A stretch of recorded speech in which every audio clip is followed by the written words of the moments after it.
ちょっと気になるアイテムがありまして、これなんですか？なんかちょっとかっこよさそうな。はい、これが北地カンナって言いまして、はい、これ出していただくとこんな感じの小さいミニカカンナンナだ。ですね。しかもなんかちょっとこうボート型というか、そうですね、形変わってますね。ここが、通常のカンナですとここは直線なんですけれども、これちょっと湾曲してます、これどうしてかというと、この用途としてこの薪を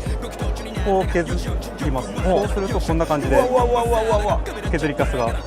出てくるので、これを焚き火の着火剤としてめちゃくちゃ燃えます。でもこのサイズ感がちょうどいいっすね。そうですね、すごい可愛らしくて、でこのケースもですね、姫路レザー使ってまして、